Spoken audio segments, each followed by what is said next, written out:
Assalamualaikum warahmatullahi wabarakatuh. Selamat pagi teman-teman semua. Kembali lagi di channel kita Mas Tio KDR.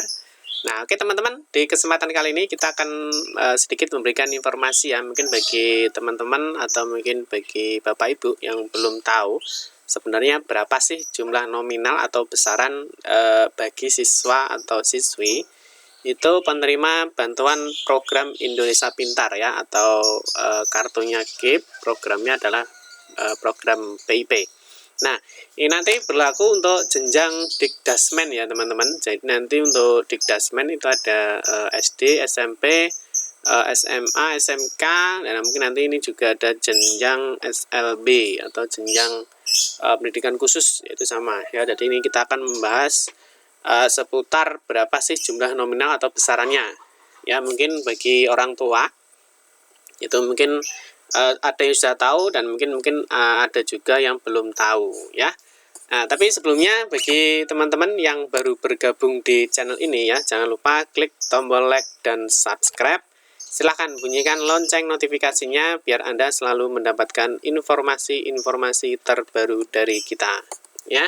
Jangan lupa ya teman-teman, biar nanti kita ketika mengupload video atau memberikan informasi, Anda bisa mendapatkan yang paling pertama untuk mendapatkan informasi tersebut. Nah, oke teman-teman, langsung saja kita akan membahas sebenarnya berapa sih jumlah nominalnya atau besarannya. Ya, kita lihat dulu ya. Di sini kita akan sedikit melihat ya Persekjen nomor 8 tahun 2020. Ya, yang dimana nanti kita akan sedikit mencuplik ya, atau kita akan membacakan sedikit saja, yaitu mengenai besaran dan peruntukan.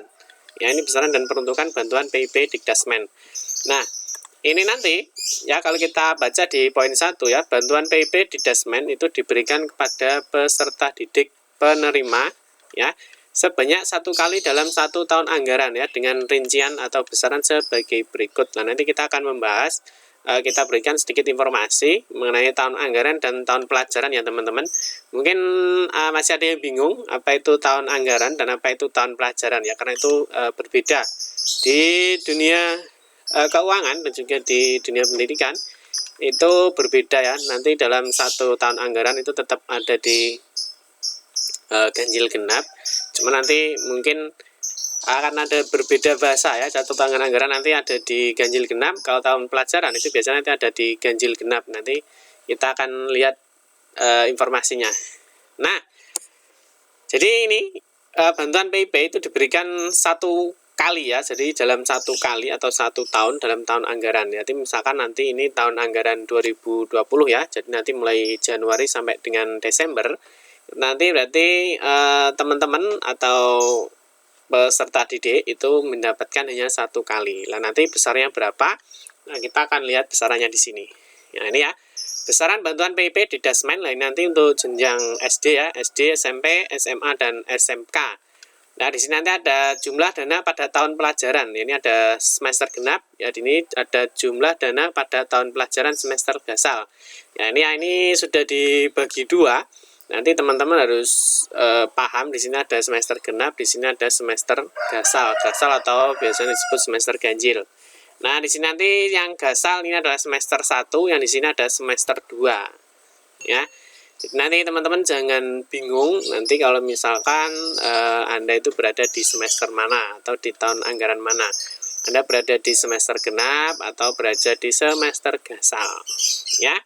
Nah, untuk SD, ya ini untuk SD sederajat, itu untuk kelas 6, ini ya teman-teman, untuk kelas 6 itu bantuannya selama 1 tahun itu mendapatkan 225.000, nanti ini di semester genapnya. Nanti untuk kelas 1 sampai dengan kelas 5 itu adalah 450.000. Nah, nanti mungkin bagi Bapak Ibu yang belum tahu sebenarnya berapa, nanti bisa dilihat di sini, siswanya itu anak-anaknya itu kelas berapa, dan nanti besarannya mendapatkan berapa ya.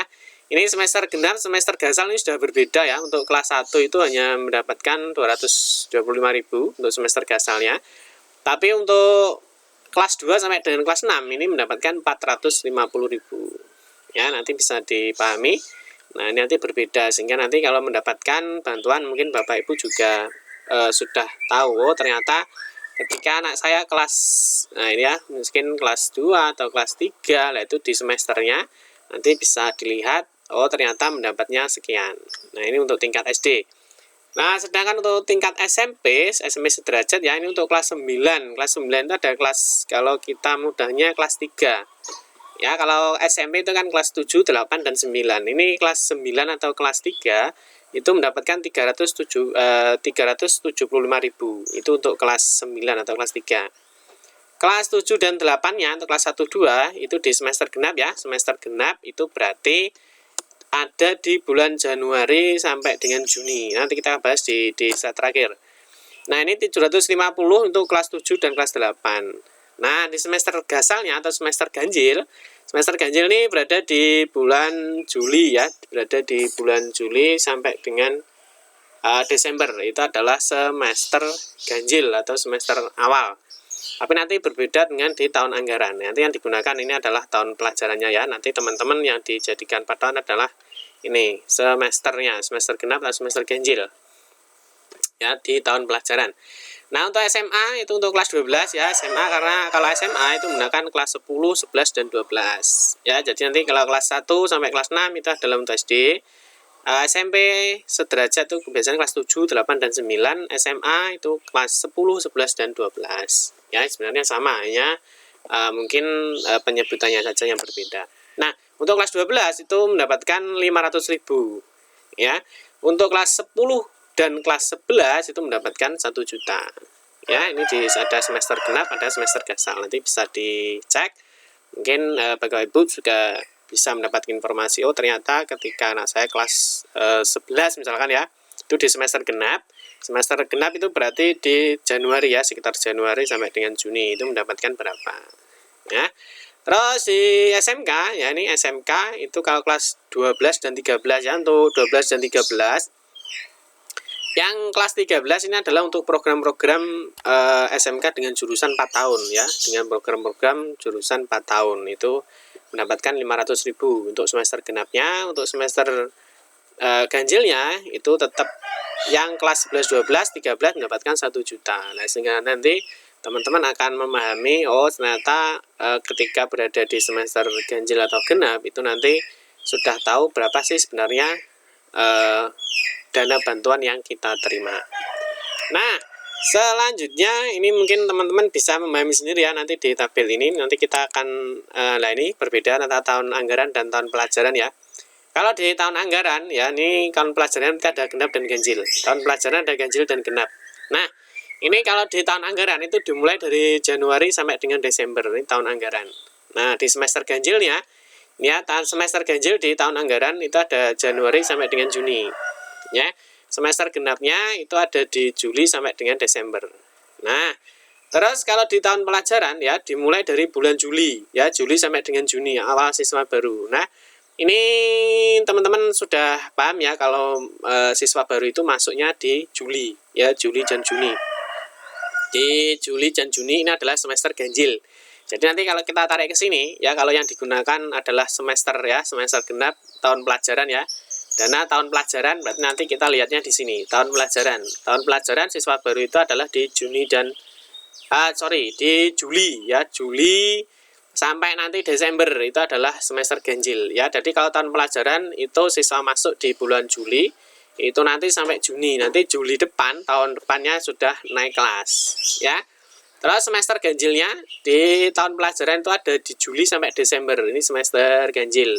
Nanti semester genapnya ya, ini teman-teman semester genap itu ada di tahun anggaran Januari sampai dengan Juni ya. Nah, nanti kita kasih contohnya seperti ini ya. Misalkan tahun anggaran 2020 itu Januari sampai dengan Desember.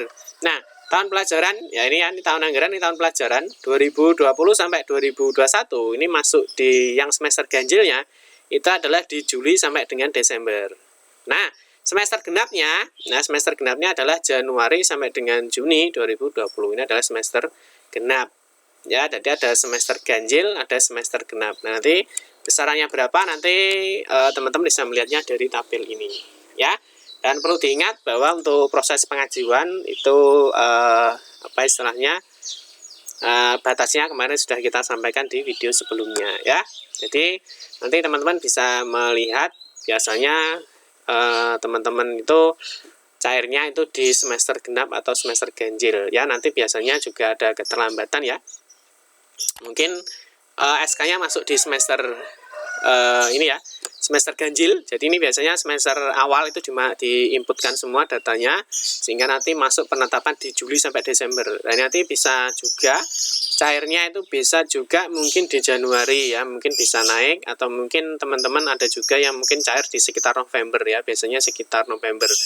Nah itu nanti teman-teman dapatnya kalau kita lihat di slide pertama ya, ini ya dapatnya hanya sebanyak 1 kali dalam 1 tahun anggaran ya. Jadi 1 tahun anggaran ya, misalkan di sini nanti tahun 2020 ini ya, 2020 nanti kalau kita lihat nanti ada ganjil dan genap. Nah, tetapi perlu diingat bahwa di tahun anggaran 2020 ini nanti ya, 2020 nanti ada ganjil, nah nanti ada genap. Genapnya nanti berarti putra-putri Bapak Ibu nanti sudah di sini ya, di Januari sampai dengan Juni 2021. Jadi nanti biasanya dapatnya itu 2 semester ya. Tapi perlu dilihat di tabelnya tadi bahwa untuk proses pencairan ada di semester ganjil dan semester genap. Tapi dapatnya 1 kali dalam 1 tahun anggaran ya. Jadi dalam 1 tahun anggaran itu ada Januari sampai Desember, tapi dibagi menjadi 2 semester ya. Jadi kemungkinan nanti separuh ya, yang di sini nanti di sini ya, jadi Juli ya. Nanti kalau misalkan sudah dapat di tahun anggaran 2020 ya, nah mungkin nanti di semester depannya dapat tahun anggaran 2021, sehingga nanti dalam 1 tahun itu hanya mendapatkan 1 kali pencairan dana PIP ya. Oke teman-teman, cukup sekian saja, semoga bisa dipahami ya. Mungkin nanti bagi yang belum paham nanti bisa tuliskan saja di kolom komentar, nanti akan kita bantu untuk menjawab dan memberikan informasi lebih lanjut ya. Oke teman-teman, sekali lagi bagi yang baru bergabung di channel ini, jangan lupa klik tombol like dan subscribe. Silahkan bunyikan lonceng notifikasinya biar Anda selalu mendapatkan informasi-informasi terbaru dari kita. Oke, terima kasih yang sudah menonton video ini. Kita kembali lagi ya di video-video berikutnya. Nanti kita akan membahas seputar prioritas penerima PIP ya. Nanti kita juga akan membahas mengenai informasi-informasi lain seputar dunia pendidikan. Oke, terima kasih teman-teman. Kita kembali bertemu lagi di video berikutnya. Terima kasih yang sudah menonton video ini. Mohon maaf jika ada salah-salah kata dalam memberikan informasi dan penjelasan. Terima kasih, saya akhiri. Wassalamualaikum warahmatullahi wabarakatuh.